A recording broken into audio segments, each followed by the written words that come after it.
Senhor nos aceite, que o Senhor nos visite, que o Senhor nos tome em tuas poderosas mãos, que oramos em nome de Jesus. Amém. Vamos sentar.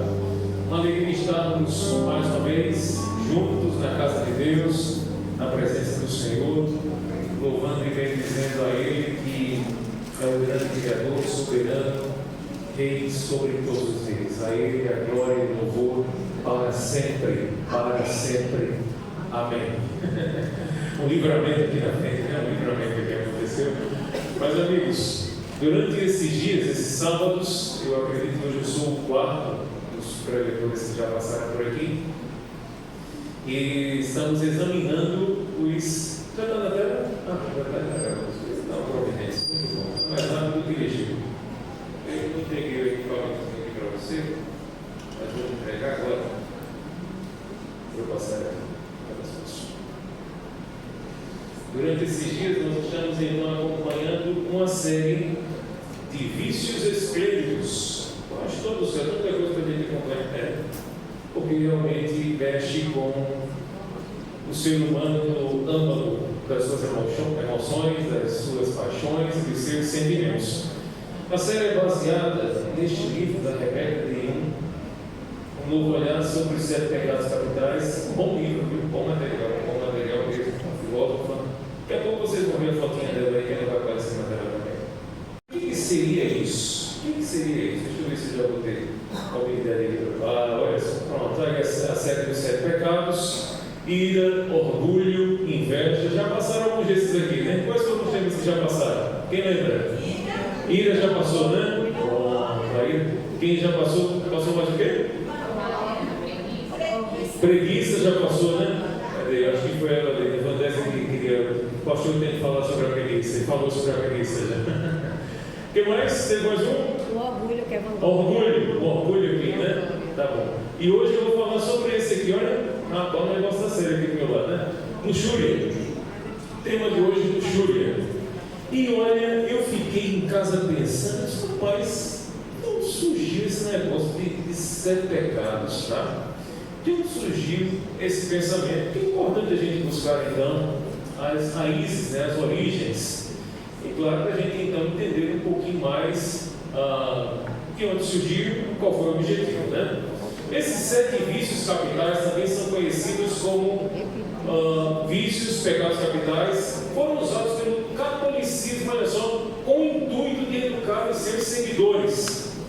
Foram desenvolvidos inicialmente esses pecados aí, por volta, essa terminologia, na verdade, né? Os pecados existiram desde a queda do homem. Mas essa terminologia vem desde o 4º século, e ela foi ampliada e chegou a essa definição exatamente no 13º século. Qual o objetivo? Que a igreja então romana estabeleceu isso: facilitar o cumprimento dos mandamentos da lei de Deus. Ela classificou e selecionou os pecados da seguinte forma. Olha como é que a igreja romana então fez: a tríplice concupiscência, que é a raiz de todos os pecados capitais; os pecados capitais, que são os pais dos outros pecados. Aí ela então separou em outros pecados: os pecados venais, que são pecados perdoáveis e sem a necessidade de sacramento nem de confissão; e os pecados mortais, que é uma absoluta transgressão do mandamento de Deus. E aí vocês veem a série como 7 pecados. Mas recentemente, o Papa Bento XVI ele fez uma atualização. Aqui foi em 2008, 10 de março de 2008. O Vaticano divulga a lista de novos pecados capitais. Achei interessante isso aqui, porque esses pecados não ficaram apenas estagnados, né, na mentalidade romana. Olha, o Papa então, Bento XVI, pastor, você tem até a foto do Papa. Tem a foto do Papa? Segundo o Papa Bento XVI, os humanos teriam desenvolvido 7 pecados capitais modernos. São eles. Ele diz: rapaz, é que é verdade mesmo? Pressa, um dos pecados que você vê, né, que às vezes é tanta coisa, pastor, mas a correria, eu lembro que tem um demônio que rodeia muitas casas, e o nome desse demônio que rodeia as casas é o demônio do corre-corre. Já parou para pensar? O pastor até queria fazer, mas o corre-corre, mas o corre-corre, então, muitas coisas que de repente você queria fazer, né, no corre-corre, deixando de lado. Mas na pressa ele enumerou, ele acabou como sendo um dos 7 pecados capitais modernos, manipulação genética, quando ele afirma então que só quem tem autoridade para isso é o soberano, é o Criador. Interferir no meio ambiente faz parte da agenda ecológica também da Igreja Romana. Causar pobreza e ser muito rico. Olha só, quem causa pobreza e ser muito rico também entra como uma lista aí na atualização pelo Papa Bento XVI. Usar drogas e causar também injustiça social. Interessante que agora para o catolicismo, além de 7 dos pecados iniciais, agora são 14, né? Estava difícil 7, o camarada observar, agora aumentou para mais 7, agora foi para 14, né? 14 pecados capitais. Não é para tirar aquele, é para acrescentar mais os 7. E o que seria então, pastor, esse tema aí da luxúria? Né? Eu lembro que alguém conhecido da minha família, estava um tempo atrás, sabia, acho que não entendeu bem a ideia, e estava lá com a expressão, até luxúria, negócio. Será que é alguma coisa a ver com luxo? Né? De repente alguém pode pensar isso. E essa pessoa tinha exatamente uma camisa e não sabia o significado da mesma. Então, peguei aqui algumas definições bem simples. Olha só, o dicionário do PLS Online ele diz que é a propensão para a sensualidade exagerada. Você não perceber que a luxúria ela termina se desenvolvendo em mentes em que há um excesso. A palavra vem com esse repetir bastante, exagero excessivo. Olha só como ele diz aqui, ó, tendência excessiva ao desejo sexual. E aí você vai encontrar alguns sinônimos, são palavras então que têm o mesmo significado: lascívia, devassidão, libertinagem, sensualidade, concupiscência, entre outras. A sua origem etimológica surge então do latim, luxúria, que significa aí exuberância e excesso. O que o dom profético fala a respeito disso? Olha só, muitos não se sentem sob qualquer obrigação moral de reprimirem seus desejos sensuais e tornam-se então escravos da luxúria. Então muita gente que termina não tendo o domínio sobre os seus impulsos sensuais termina então se tornando um escravo de um pecado tão devasso quanto esse. E o que a narrativa bíblica fala sobre isso? Ezequiel 16, verso 49, as escrituras afirmam assim: o pecado da sua irmã Sodoma foi este: ela viveu com suas filhas no colo da luxúria, orgulhosa, glutona, preguiçosa, alguns dos pecados que realmente já foram apresentados e ainda virão à frente, né? Elas ignoraram os pobres e oprimidos, empinavam o nariz e praticavam obscenidades. E você sabe o que aconteceu? Eu acabei com elas. É Deus então reafirmando o juízo que ele então fez sobre as cidades de Sodoma e Gomorra. Pastor, agora vamos falar na real. Já pegamos aí o contexto histórico.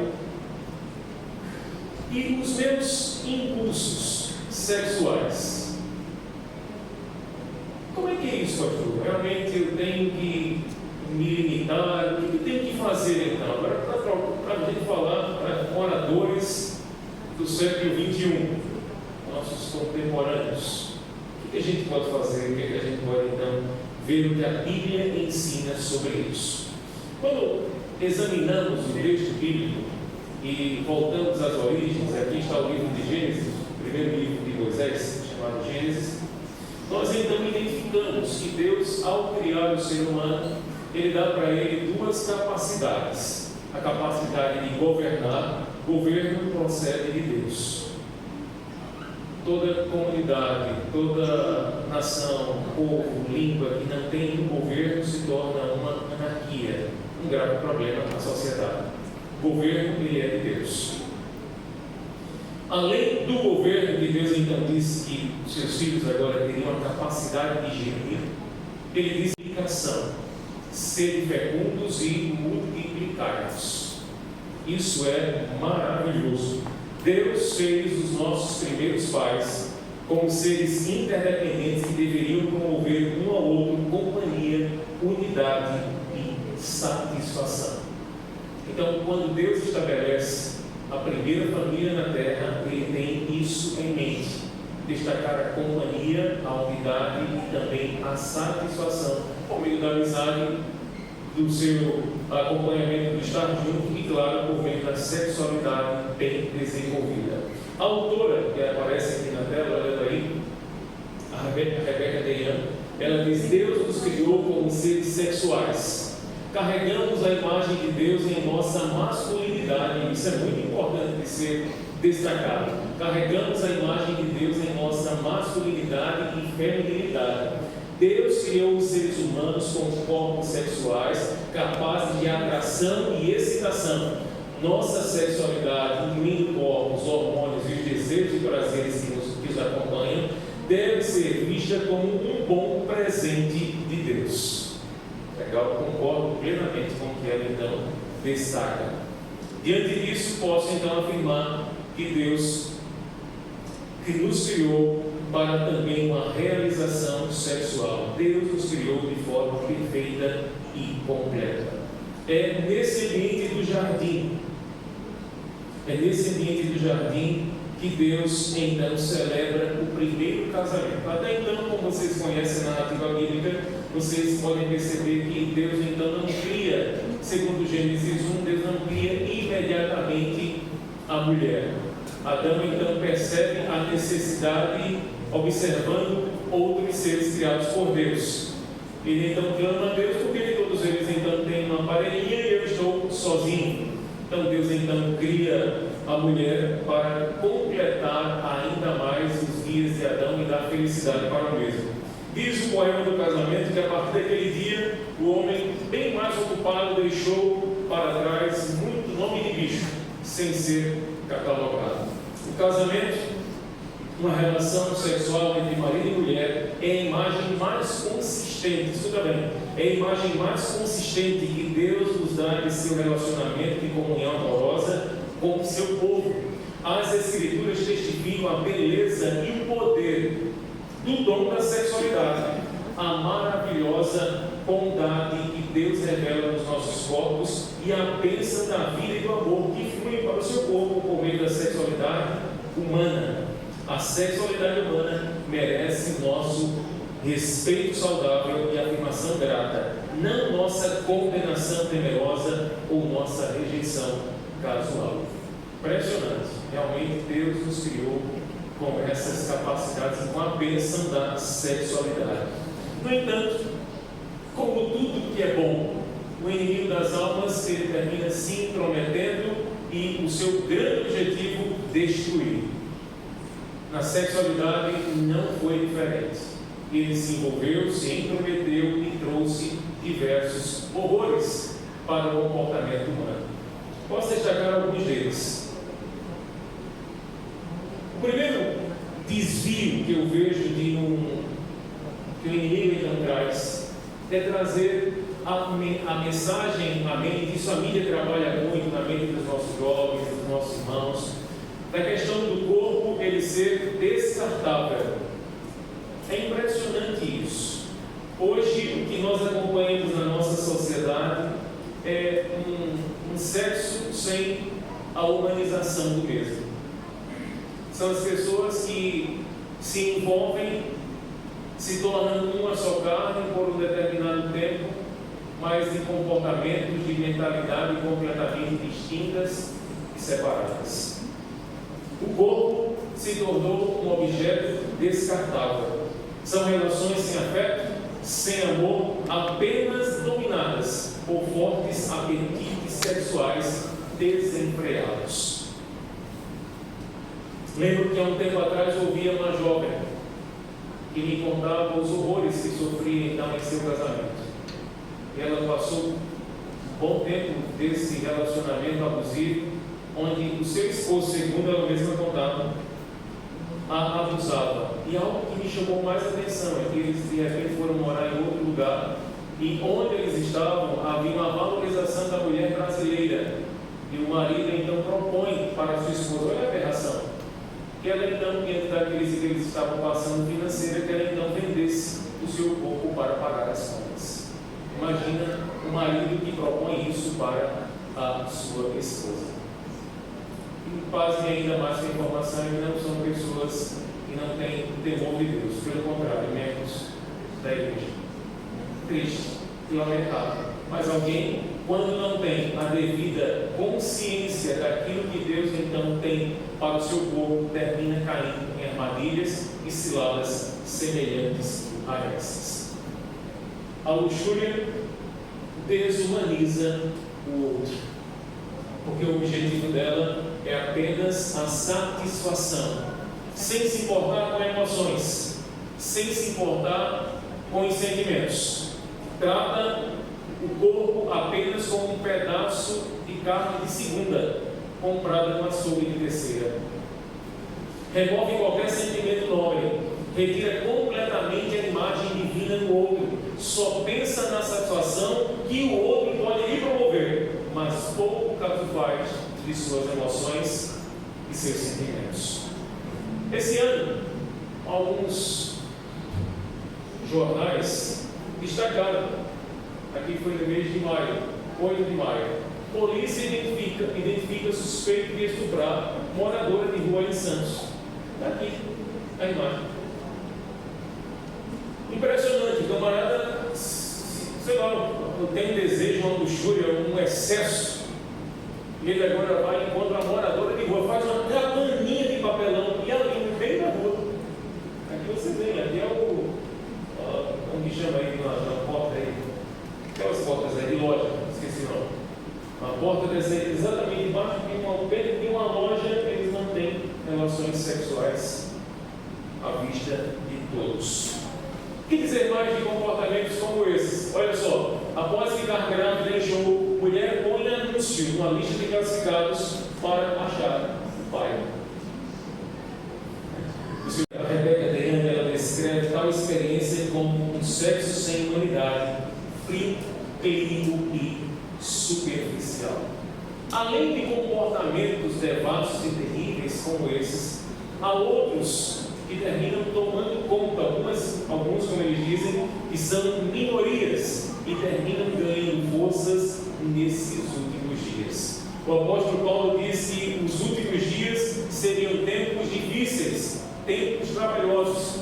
Ele não estava brincando e nem destacando de uma forma além do normal. Observa isso. Casamentos homoafetivos no Brasil aumentam 149% em 9 anos.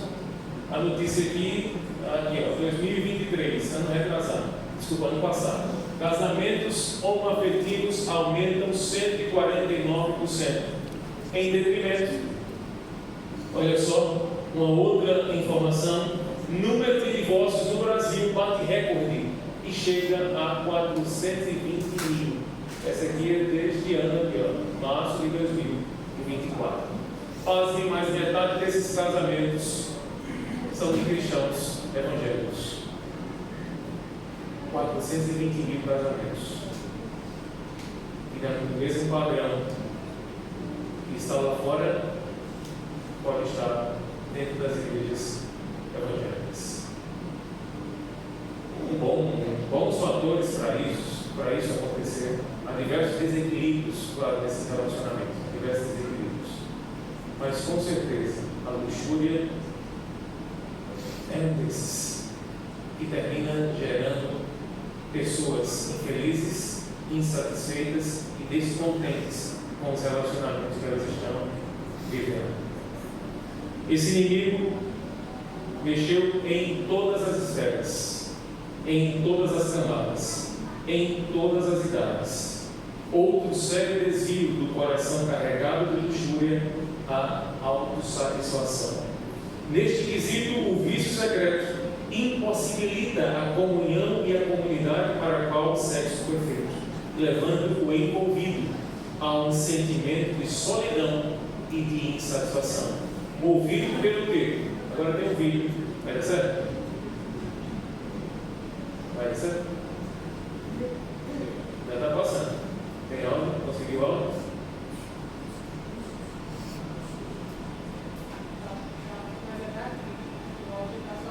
É só colocar no. Mas aqui esse vídeo destaca como que algo tão sorrateiro que pode estar na mão de todo mundo, pode destruir relacionamentos, famílias inteiras e levar problema para toda a sociedade. Vocês não vai conseguir agora, tá virou? Ok? Ainda não?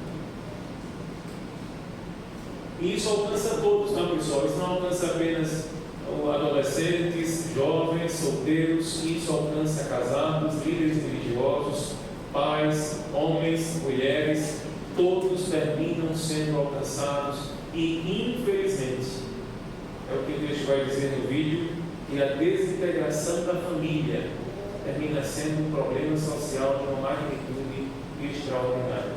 Será que vai sair? Ainda não? Não vai sair. Então tá bom, bota só o vídeo, a gente acompanha esse áudio. Pode liberar só o vídeo. A pessoa fala, mas dá pra gente entender aqui qualquer coisa do vídeo. Fala aqui, pessoal.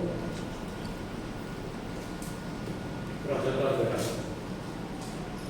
Olha, a queda da igreja não será pela desculpa de que há falta de educação, será de uma desintegração das famílias dentro da igreja Josh McDowell. Olha aí. Olha só o gurizinho aí, gente. O gurizinho. Você está fazendo sua tarefa? Eu vou ler que o pessoal da tarefa também não vê. Não consigo ler. Você está fazendo sua tarefa? Alguém pergunta. Se puder aumentar o real do volume ainda fica melhor. Posso te perguntar uma coisa?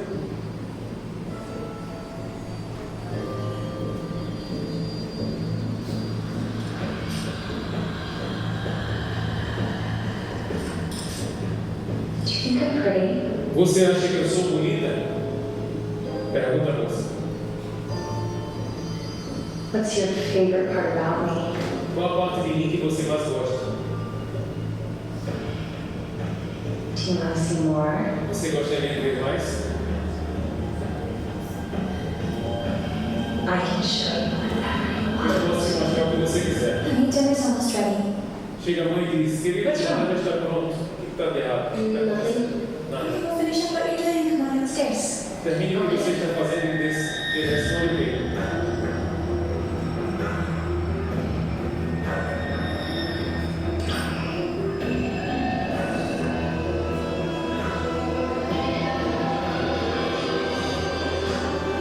Aí o rapaz do sofá. ¿Qué estás haciendo?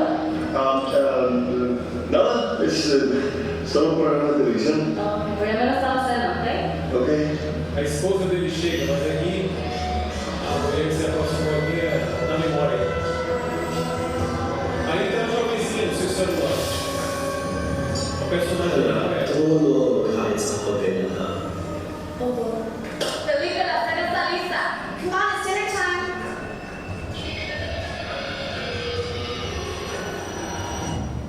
Dear Heavenly Father, Chegou a hora da refeição dessa thank you família. for keeping our family safe.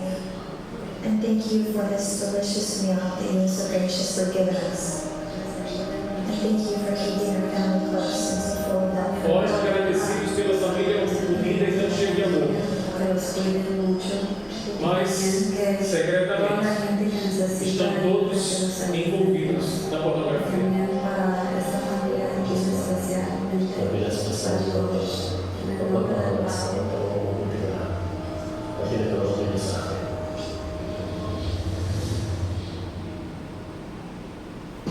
De 7 bilhões de pessoas no planeta, 2,2 bilhões estão online. Há 247 bilhões de e-mails e 5 bilhões de mensagens de texto enviados a cada dia. Em 2010, uma pessoa passou em média mais de 18 horas por semana online. 40% das crianças nos Estados Unidos vão online e a internet já ultrapassou a televisão como sua escolha de meio de comunicação. Diariamente, 2,5 bilhões de mensagens pornográficas são circuladas e diariamente, 47% das crianças recebem mensagens pornográficas não desejadas. Estatísticas mostram que a idade média de ver pela primeira vez a pornografia são 9 anos de idade. 90% das crianças entre 8 e 16 anos já têm visto alguma forma de pornografia. 77% dos adolescentes antes de 18 anos tinham visto na internet. E 80% dos 15 aos 17 anos foram expostos à pornografia extrema. De fato, a indústria adulta diz que de 20 a 30% do tráfego vem das crianças. Mais de 1 bilhão de páginas web pornográficas está apenas a um clique. Metade de todas as famílias cristãs relatam que a pornografia é um problema grave e que aumenta a infidelidade conjugal por mais de 300%. Ainda assim, 67% dos homens, 49% das mulheres pensam que a pornografia é aceitável. Metade de todas as pessoas envolvidas em interações sexuais na internet perderam interesse em relações sexuais com os seus cônjuges. De acordo com a Academia Americana de Advogados, 68% de todos os divórcios envolveram um encontro com um amante novo na internet. Muitos pastores concordam que o apego pornográfico é a dependência mais prejudicial para a sua congregação. Ainda assim, uma pesquisa conduzida em 2002, 30% de todos os pastores viram a pornografia na internet nos últimos 30 dias. E mais da metade fizeram isso no ano passado, de acordo com uma pesquisa conduzida em agosto de 2016. 20% das mulheres sofrem da dependência à pornografia. Mas há uma saída. Há lugares dedicados a restaurar famílias desfeitas e a educar os pais. Josh McDowell lançou uma campanha completa dedicada a lutar contra este problema. JustOneBreakaway.org tem recursos escritos. Forte. Jovem conta com o vício em pornografia afetou sua vida sexual. As mulheres normais não riem esse canal. Pecado, quando ele é acariciado, ele vai gerar consequências terríveis. Muda completamente o ser humano, tira ele de órbita. Tira ele de órbita. Na luxúria, a autora diz, na luxúria, decido fazer parte do meu próprio prazer. Decido fazer do meu próprio prazer, a meta. E então decido onde obtê-lo, quando e como. Minha vida gira em torno dos meus desejos, vontades e necessidades, que eu satisfaço sob demanda e em meus termos. Não é segundo a vontade de Deus, não é segundo a orientação da igreja, mas segundo a sua própria vontade. Impressionante, irmãos, é que embora os pecados, como mencionei há pouco, tenham sido catalogados pela Igreja Romana desde o IV século, mas eles já existiram no coração do homem desde a queda. Davi foi alguém que viveu picos da luxúria e tais momentos trouxe grandes dores para a sua casa. O famoso rei Davi foi um homem que experimentou intensamente o pecado da luxúria e não esperava as consequências nefastas da sua imoralidade. Todo pecado está entrelaçado um ao outro, e o fio condutor deles é sempre a mentira. O texto bíblico em 2 Samuel, capítulo 11, verso 1, diz que era a época dos reis saírem para a guerra. No entanto, Davi ficou no palácio. Podemos até afirmar que a preguiça, a preguiça se apoderou de Davi. Ao ficar no palácio, ao invés de ir às guerras, Davi se colocou num terreno vulnerável para ser seduzido pelas leves plumas da luxúria. Ao desejar ardentemente a vizinha que ele colocou o olho, seus desejos sexuais mais vis foram despertados e ele é possuído. O que parecia ser uma aventura trouxe separação, angústia e morte.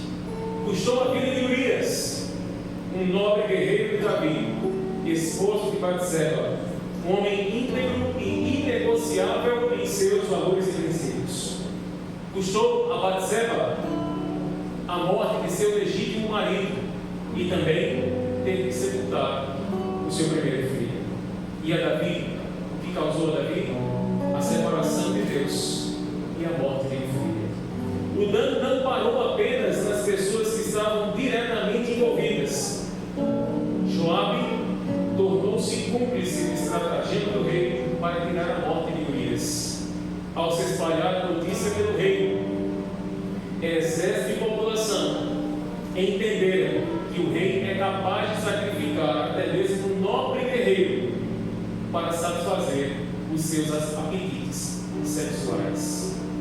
A luxúria de Davi quebrou a confiança, minou a lealdade e prejudicou os relacionamentos das pessoas e políticos em todos os níveis. Mas não parou por aí. A luxúria foi sinônimo de decadência dos bastidores do palácio. Davi teve que lamentar o infortúnio de uma das suas filhas, por nome de Tamar, ao ser violentada pelo seu irmão Aminon. Aminon chegou até a adoecer, de tão obcecado, de tanto que a luxúria tomou conta do seu coração. Posso destacar que a luxúria parece que não largou a casa de Davi. Aminon, em parceria com um de seus amigos, elaborou um plano para ficar a sós com a sua irmã. Ao conseguir levá-la para a sua câmara, pediu para que todos os que estavam presentes se retirassem e a violentou brutalmente. E não atendeu a nenhum dos apelos da pobre moça, que dizia para ele: não faça tal loucura. Um terrível crime aconteceu entre aqueles que deveriam guardar os princípios e os valores eternos. Isto gerou na família real uma intensa rivalidade com seu outro irmão, Absalão, que agora planejava vingar-se do infortúnio da sua irmã, Tamar. Absalão esperou que o rei Davi, como governante, tomasse as devidas providências exigidas pela lei. Mas o tempo passou e Davi não toma nenhuma espécie de posicionamento. Talvez seja porque Davi não tivesse mais fibra moral para poder corrigir os seus filhos e os crimes que aconteciam debaixo do seu nariz. Um outro filho de Davi,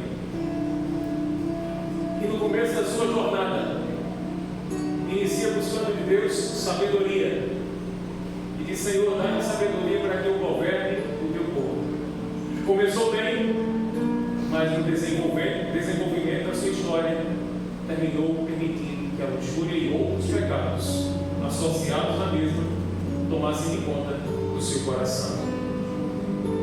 1 Reis 11, verso 4 e 5 diz: porque sucedeu que no tempo da velhice de Salomão, suas mulheres lhe perverteram o coração para seguir outros deuses, e o seu coração não era mais perfeito para com o Senhor seu Deus, como o coração de Davi seu pai. Porque Salomão andou em seguimento de Astarote, deusa dos Sidônios, e em seguimento de Milcom, a abominação dos filhos de Amon. A história confirma a prática destes vícios antinaturais, produzidos então por esses seguidores dessas divindades. Ao se envolver com a idolatria, não sabemos até que ponto Salomão então foi totalmente sucumbido diante dos seus pecados, e entre eles também a luxúria. Há uma declaração do dom profético que diz: Salomão tornou-se um libertino, instrumento e escravo de outros. Seu caráter, outrora nobre e viril, tornou-se debilitado e efeminado. Sua fé no Deus vivo foi suplantada por dúvidas ateístas. O homem que iniciou buscando sabedoria termina levando uma vida distante de Deus. Permitiu que o seu apego às suas 1000 esposas o levassem para distante daquele que era a rocha da sua salvação. Ainda bem que a história não termina assim. Davi, ao perceber que seus instintos sexuais mais vis tinham trazido separação dos céus, ele compõe um dos salmos mais lindos narrados nas Escrituras Sagradas, o Salmo 51, onde ele revela a sua pequenez e ele agora ardentemente busca novamente a presença de Deus. Há algumas palavras que são fantásticas para alguém que caiu, para alguém que falhou, alguém que se distanciou do objetivo de Deus. Davi então clama e pede a ele: Senhor, cria em mim, renova e não me repulses da tua presença. Davi entende que tinha pisado na bola com Deus. Davi entende que tinha caído em um pecado que apenas era a ponta de um iceberg que levou a tantos outros. Mas ele agora diz: Senhor, dá-me um novo coração. Dá-me um novo coração. O apelo do apóstolo Paulo para Timóteo é: foge outrora das paixões da mocidade. Vigie o seu corpo. Que seus olhos estejam atentos ao que você coloca diante deles. Já dizia também o próprio Davi: não porém coisa má diante dos meus olhos. Tiago chega a dizer: sujeitai-vos, portanto, a Deus, resisti ao diabo e ele fugirá de vós. Talvez você use alguns filtros no seu celular, talvez você precise até mesmo de um tratamento para poder sair deste pecado, se você estiver dentro. Mas o grande segredo é: sujeite-se a Deus. Sujeite-se a Deus. Primeira coisa não é resistir ao diabo. Primeira coisa é sujeite-se a Deus. A consequência disso será a resistência ao diabo. E ele fugirá de você. Pastor, já caí. Estou mergulhado nisso. Há jeito para mim? Há esperança para você. Posso me apoderar de uma palavra de uma promessa poderosa, sim. Olha o que ele diz, esse texto do profeta. Se porém a pessoa em perigo persevera e em sua impotência se lança sobre os méritos do sangue de Cristo, nosso Salvador, escuta a fervorosa oração da fé e envia reforço daqueles anjos magníficos em poder a fim de libertar. Satanás não suporta que se apegue para o seu poderoso rival, Cristo, pois teme e treme diante de sua força e da sua majestade. Ao som da fervorosa oração, todo o exército de Satanás treme, porque ele sabe que ali terá vitória para o filho e a filha de Deus. Não existe caso perdido para os céus. O que podemos destacar é que há um Salvador que nos ama, que deseja nos resgatar de onde nós estivermos, deseja nos colocar como reis e sacerdotes dele por toda a eternidade. Então, se hoje eu e você estamos inseridos em algum desses pecados, ou especificamente neste pecado que foi apresentado nesta manhã, que possamos recorrer a Cristo, crentes que o seu sangue nos liberta de todo o pecado, crentes de que em Cristo já somos novas criaturas. O velho homem em Cristo ele morre e agora nasce um novo ser para a glória de Deus. Que eu e você jamais perca que ao final dessa jornada há um grande tesouro. Jamais perca essa esperança, jamais perca essa convicção, porque no final dessa luta que nós estamos enfrentando aqui nessa terra, dessas resistências que estamos então marcando contra o mal, receberemos das mãos do Senhor a coroa da vitória, a coroa da vida preparada para todos aqueles que amam e seguem ao Salvador Jesus Cristo. Neste momento você terá o privilégio de ouvir um louvor especial. Faça dele a sua oração. Peça para Deus então forças para vencer o mais vil pecado. Pode ser a luxúria, pode ser a ganância, pode ser a ira, pode ser a gula, pode ser qualquer um deles. Mas que você nessa manhã receba a vitória sobre o seu pecado e possa viver uma nova vida para o reino de Deus. Vamos ouvir agora. Temos um todo-poderoso Salvador, vitorioso na humanidade que assumiu. avançar na obra de vencer, em o nome de Jesus